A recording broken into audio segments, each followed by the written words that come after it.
Speach. I am here with Bill Gates. We know him from Microsoft. We now know him for the Bill and Melinda Gates Foundation.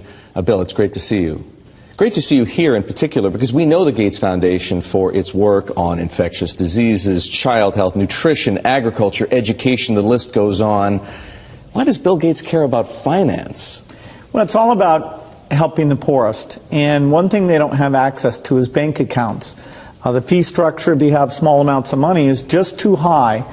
And we got involved in some traditional microlending, but just didn't see how that could scale up and get inexpensive enough. So now we're involved in trying to make sure we get a very efficient digital payment structure set up for all the poorest in the world to get financial products that work for them. What are you doing? The idea is that typically through the cell phone, you should be able to send money to your relatives.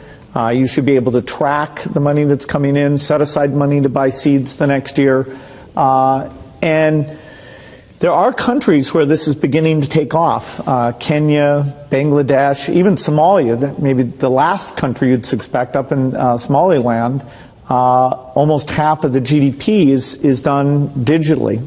I don't need to tell you that the poor have been unbanked for as long as there have been banks. Why is this time different? Well, it's really the digital revolution. The poorest have bought cows, stored gold, put currency under their mattress, but they are getting cell phones. And the cell phone capability of identifying who's using the cell phone, letting you look at your spending patterns, that's going to be common sense. People are going to have help and lots of innovative products competing on top of this digital currency platform. So if technology, mobile phones for example, digital money, helps to increase access to financial services at the same time as it lowers the cost of delivery, why is philanthropy needed? Philanthropy should just be here to bootstrap this. There are a lot of regulations in this area, and understanding how those regulations can make the cost of remittances, where you're sending money back to your family in your country of origin, how right now that has about a 5% overhead on it.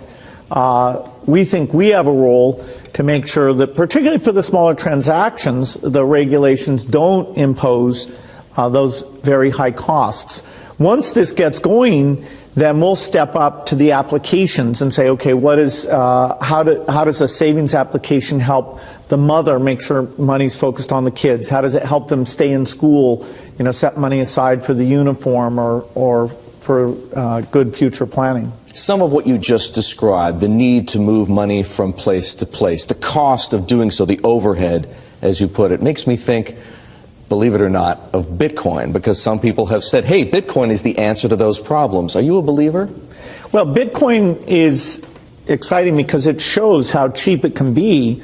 Bitcoin is better than currency in that you don't have to be physically in the same place. And, of course, for large transactions, currency can get pretty inconvenient.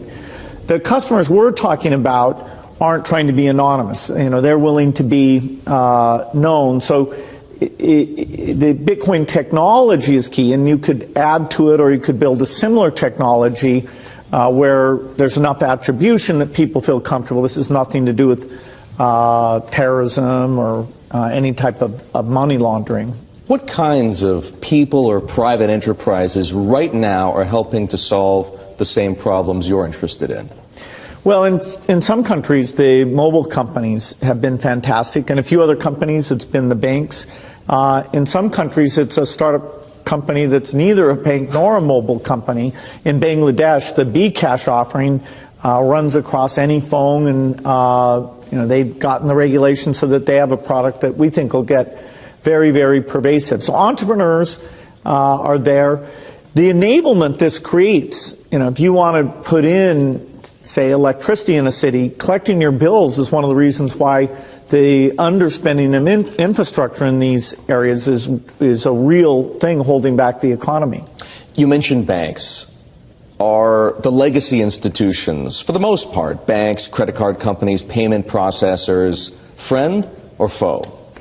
Many of them want to have these additional customers, but they have to embrace the idea that the fees are going to be a lot lower. And so they have to find a way to service these new customers. Now, that means these customers aren't going to be coming into their branches, and they can charge a higher fee when you want to actually cash out.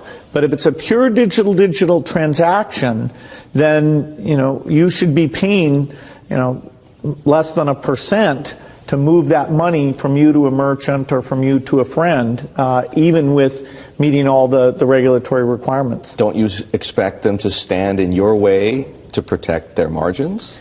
Well, it's a competitive field, and governments have a real interest in seeing this happen.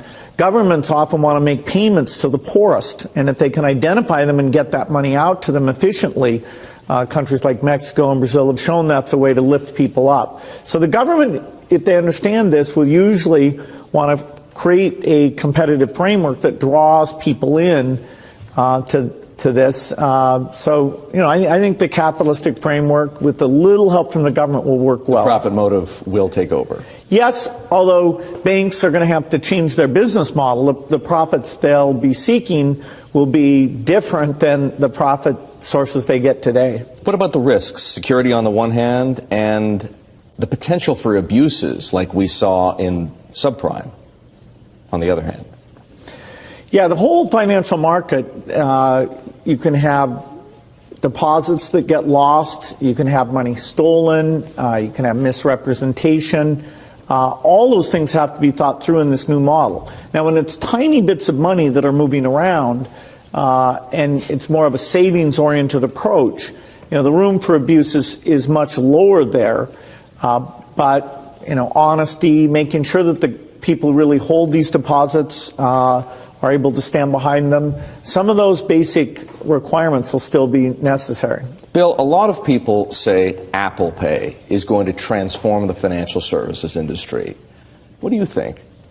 Well, Apple Pay is a great example of how a cell phone that identifies its user in a pretty strong way lets you make a transaction that should be very, very inexpensive. So the fact that in any application I can buy something, that's fantastic. The fact I don't need a physical card anymore, I just do that transaction, and you're going to be quite sure about who it is on the other end. That is a real contribution. And all the platforms, whether it's Apple's or Google's or Microsoft, you'll see this payment capability get built in. That's built on industry standard protocols, NFC, and these companies have all participated in getting those going. Apple will help make sure it gets to critical mass for all the devices. Have you asked or considered asking Tim Cook to help you with what you're doing? No, the kind of basic things underneath aren't the things that Apple Pay was involved in. Apple Pay will take anybody they've signed up for the payment instrument. So they're not involved in driving the efficiency and the super low fees for low amounts of money. Now, of course, when we get these things, as they branch out in other countries, having interoperability for people who happen to buy their devices will be worth doing. Here's a question for you. You were talking about wallet PCs and digital money 20 years ago in your book, The Road Ahead. How come Microsoft hasn't entered this market already?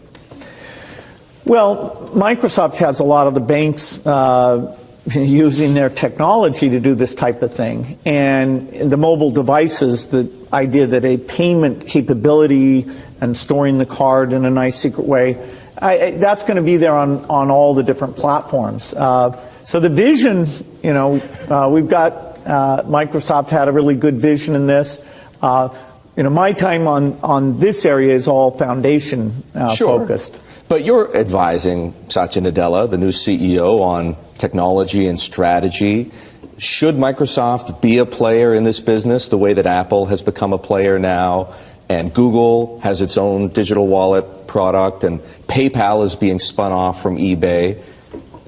It's certainly Microsoft should do as well or better, but of all the things Microsoft needs to do in terms of making people more productive in their work, helping them communicate in new ways, it's a long list of opportunities Microsoft has to innovate. and taking office and making it dramatically better would be really high on the list there. That's the kind of thing I'm trying to help make sure they move fast on. Is Satya Nadella moving fast enough? I'm very happy with what he's doing. I see a new sense of energy. There's a lot of opportunity there. Some things the company isn't the leader on, and he sees that he needs to change that. You've been outspoken on Ebola. You've donated $50 million to the fight against Ebola. And you've been more optimistic about the chances of containing and controlling the outbreak in West Africa. But we last heard from you on that subject before the patient was diagnosed in Dallas. What do you think now? Well, I think that reminds people we do have an ongoing tragedy, and it's really awful. There's 22 million people in those 3 countries, and we need to get this under control, because not only are people dying of Ebola there, the health systems are shut down. So all the other diseases, measles, malaria, there's even more deaths taking place there. At the same time as we get it shut down in those 3 countries, we need to make sure it doesn't spread to other countries. Now, the richer a country is, if you have a good primary health care system, you should be able to handle that. So the fact that this Dallas patient was identified, the contacts are being traced, I feel confident the CDC is very much on top of that. I wish every country had a health system like that.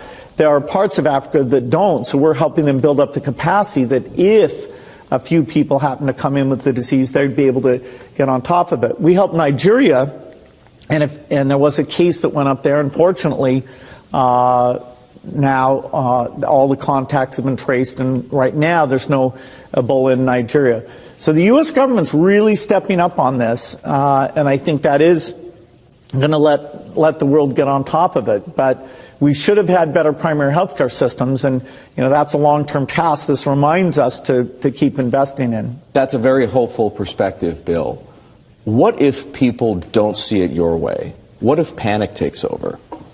Well, I would say that if the U.S. government didn't have CDC, they didn't have the Department of Defense, they weren't working with other countries to get volunteers to come in, then the treatment capacity would not get to the point where, as people get sick, they're able to come in and be treated and not infect other people.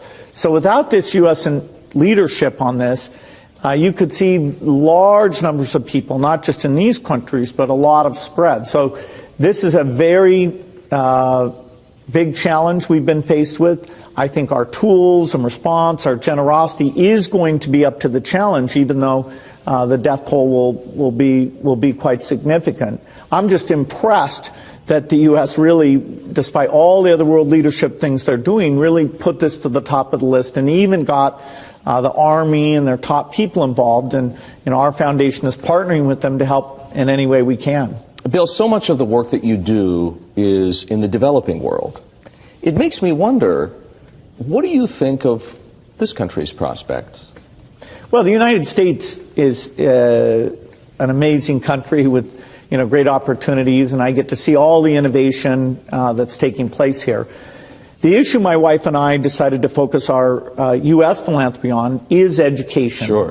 Whether it's the economic strength of the country or the commitment to social justice, that every kid will have an opportunity to have great success. The fact that our education system is so weak, particularly in the inner cities, means that we're not exercising our full potential. So that's been a huge effort for us. It's another place where technology could come in, but we got to get the policies right. We've got to be willing to change things, help teachers learn from other teachers. It's a critical issue. Do you see signs of improvement yet?